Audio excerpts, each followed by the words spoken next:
एवं संस्कृति में हम राजस्थान के त्योहारों का अध्ययन कर रहे हैं। लास्ट क्लास में हमने बैसाख ज्येष्ठ आषाढ़ माह के त्योहारों का अध्ययन किया था। हम श्रावण माह के त्योहार का अध्ययन करते हैं। श्रावण माह के त्योहार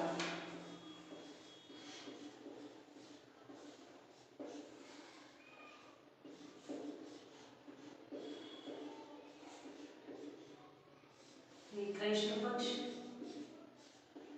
तथा शुक्ल पक्ष।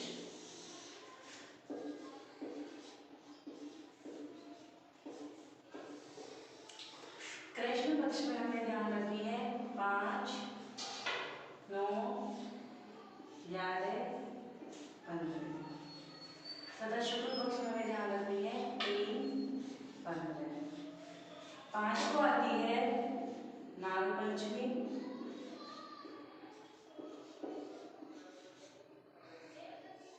9 को आती है निडरी नवमी,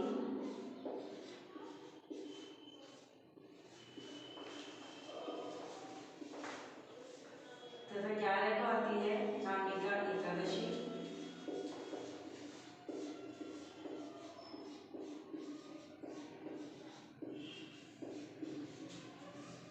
15 को आती है हरियाली अमावस्या।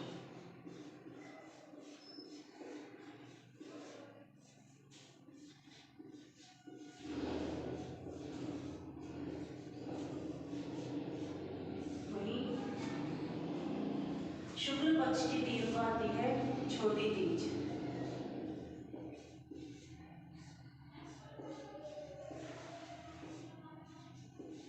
तथा 15 को आती है रक्षाबंधन।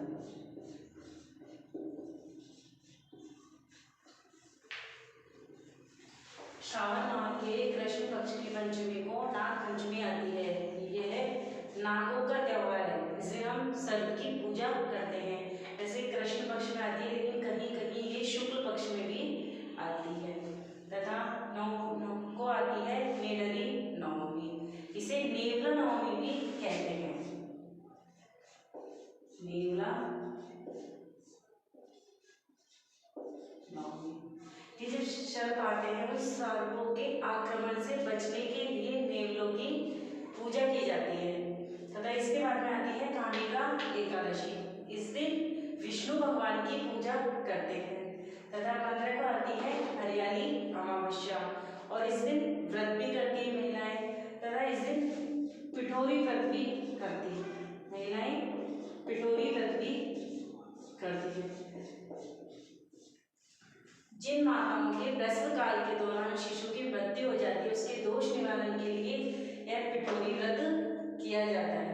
तथा शुक्ल पक्ष की 3 को आती है छोटी तीज, इसे श्रावणी तीज भी कहते हैं।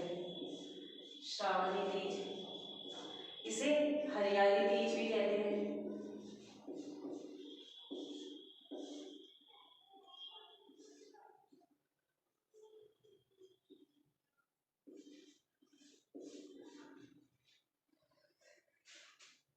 तथा यह जयपुर की प्रसिद्ध है छोटी तीज। तथा ऐसा माना जाता है कि इस समय क्या होता है कि जो नवविवाहित जो स्त्रियां होती है वो अपने जो पहली तीज पर विवाह के बाद स्त्रियां अपने पीहर जाती है, अपने पीहरी इसको मनाती है। तथा इस छोटी तीज पर लहरिया पहना जाता है। तथा इस समय व्रत किया जाता है। तथा मारवाड़ में इस व्रत को करते हैं, छोटी तीज के व्रत को करते हैं। इसमें क्या होता है कि सूर्योदय से पहले ही कुछ खा लिया जाता है। तथा सूर्योदय से पहले जो कुछ खाया जाता है उसे धमोली कहते हैं। क्या कहते हैं उसे? धमोली।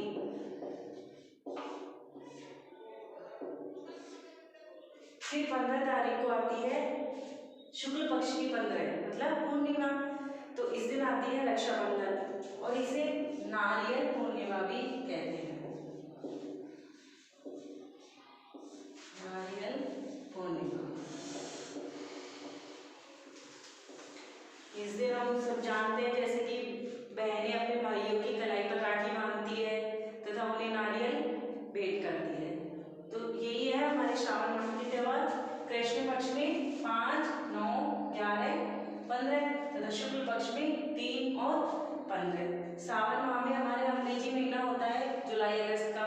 इन दिनों दिनों में बहुत अधिक बारिश होती है, तो बारिश होने से चारों तरफ हरियाली हरियाली रहती है, इसलिए इसमें हरियाली अमावस्या आती है तथा हरियाली दी जाती है। अब हम भाद्रपद माह के त्योहारों का अध्ययन करते हैं।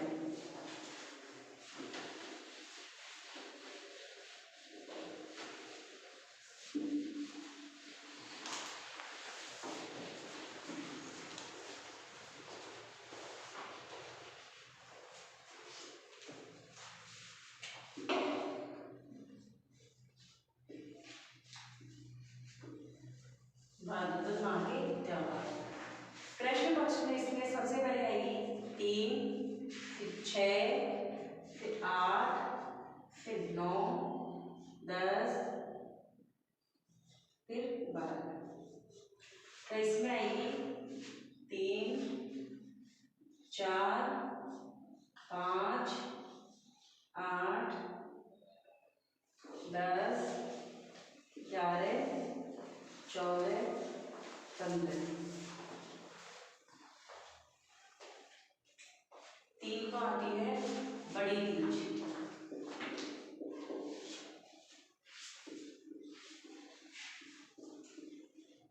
6 को आती है ऊप छठ, हल छठ, 8 को आती है कृष्ण जन्माष्टमी,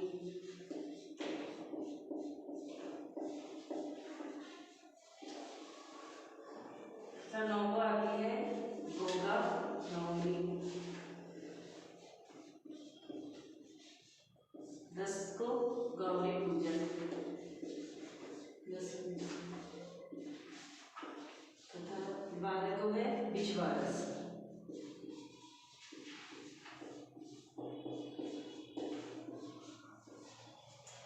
यहाँ 3 को आएगी हरतालिका तीज,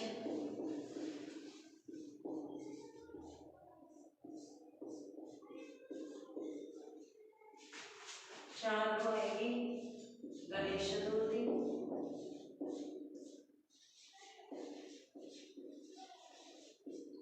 5 को आएगी विषय पंचमी,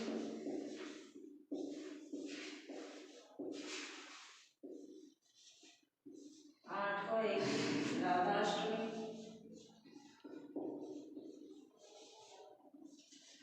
10 को आएगी तेजादशमी,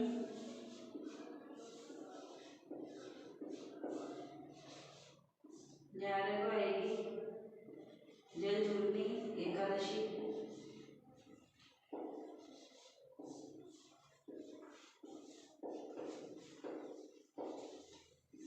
14 को आती है अनंत चतुर्दशी,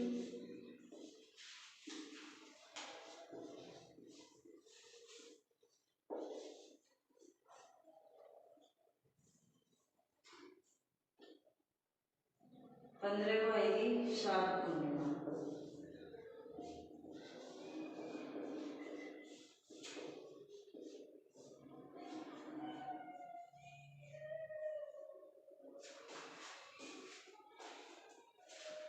'अब हम देखते हैं भाद्रपद माह की कृष्ण पक्ष में कृष्ण तृतीया को आती है बड़ी तीज, इसे बूढ़ी तीज भी कहते हैं,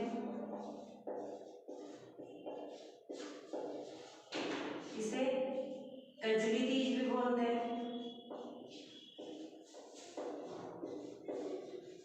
तथा इसे सागुड़ी तीज भी कहते हैं।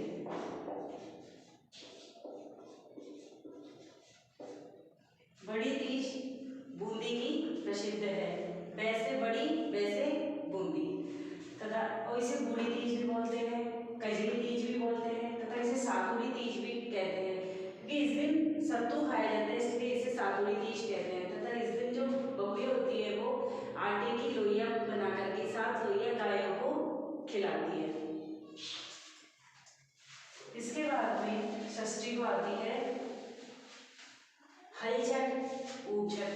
हल छठ जैसे कि कृष्ण के बड़े भैया दाऊ जी जो हम सब जानते हैं बलराम, वो हल के प्रतीक माने जाते हैं, इसलिए इस दिन हल की पूजा की जाती है, इसलिए इसे हल छठ कहते हैं तथा इसे बलराम छठ भी बोलते हैं। इसे और ये ऊप छठ भी होती है। ऊप छठ क्या होती है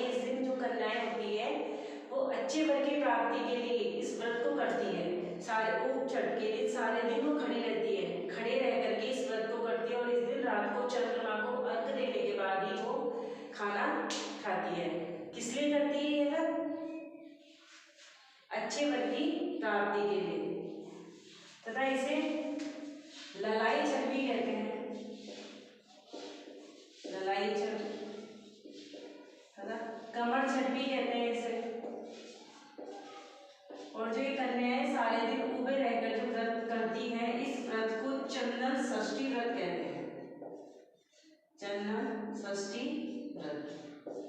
जैसे क्वेश्चन आ बनता है हमारे कि ललाई निम्न में से ललाई छठ का संबंध किससे है, फिर ऑप्शन दे दिए जाते हैं कमर छठ का संबंध किससे है।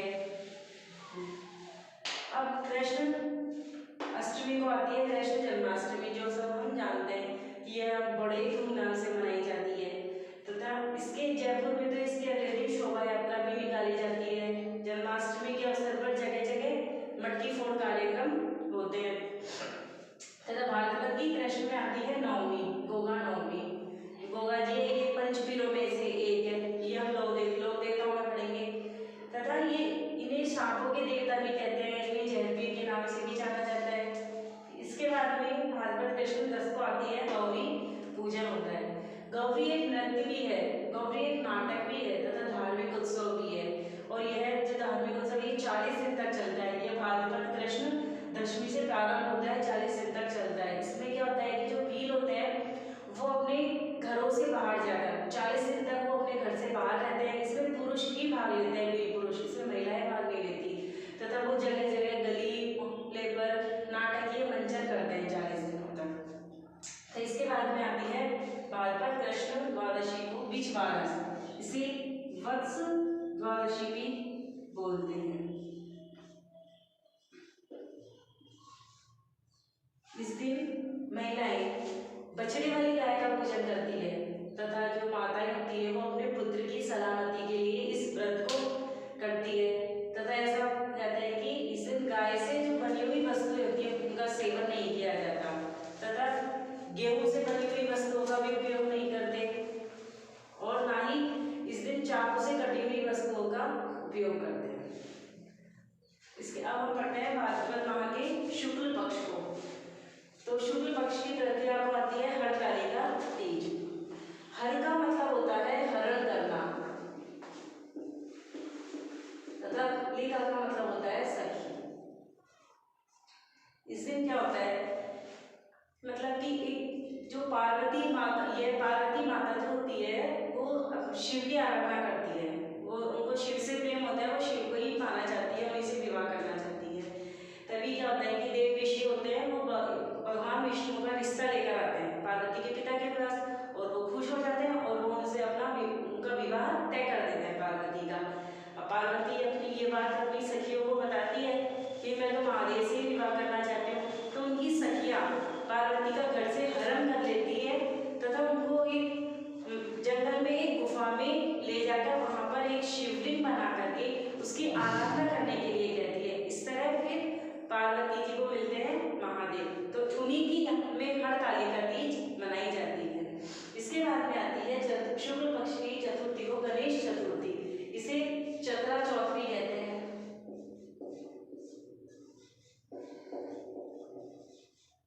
इसे कलंक चौथ भी कहते हैं।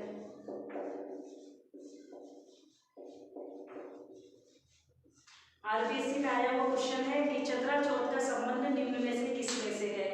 क्वेश्चन ऐसे ही आता है जैसे निम्न में से सुमेलित कीजिए, अलग अलग आ जाएगी चतरा चौथ, करवा चौथ, तिल चौथ, तो इनको सुमेलित कीजिए कि इनका संबंध किससे है। चतरा चौथ का संबंध गणेश चतुर्थी से है। इसको कलंक चौथ किस लिए कहते हैं, इस दिन चंद्रमा के दर्शन शुभ नहीं माने जाते, गणेश चतुर्थी के दिन चंद्रमा के दर्शन भी नहीं करते।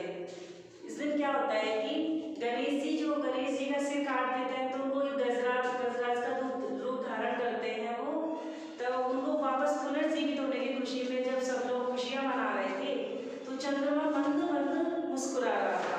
तब ऐसा माना जाता है कि उन्हें श्राप दिया था कलंकित होने का। पहले चंद्रमा में बहुत अधिक रोशनी थी कि उन्हें श्राप दिया कि उनको काले रहेंगे। तब जब चंद्रमा ने उनसे क्षमा मांगी तब उन्हें फिर यह कहा था कि सूर्य से प्रकाशित होने का उन्हें वर मिला था, इसलिए इसे कलंक चौथ भी कहते हैं। भाद्रपद शुक्ल पंचमी को आती है ऋषि पंचमी।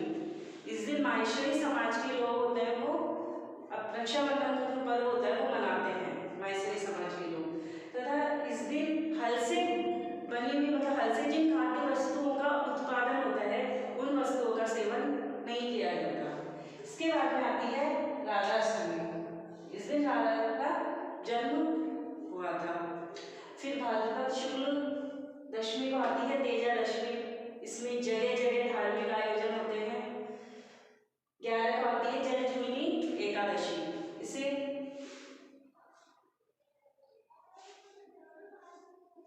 परिवर्तनीय ग्यारस भी कहते हैं।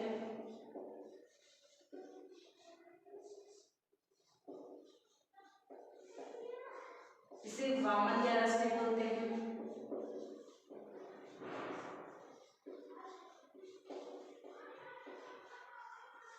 इसे देवजुली ग्यारस भी बोलते हैं।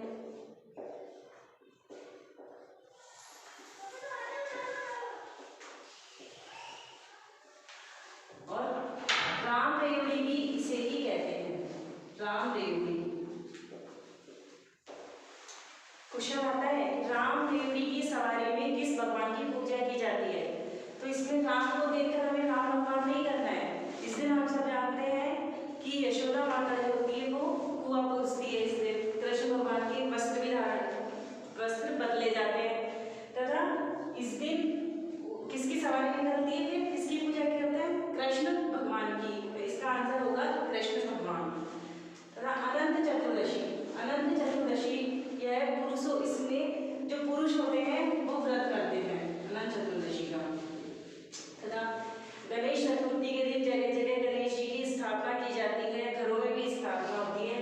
तो गणेश जी का विसर्जन अनंत चतुर्दशी के दिन ही किया जाता है। इसके बाद में आती है भाद्रपद शुक्ल पूर्णिमा। तो ये होती है श्राद्ध पूर्णिमा। फिर श्राद्ध स्टार्ट हो जाता है। 16 दिन के जो हमारे श्राद्ध स्टार्ट होते हैं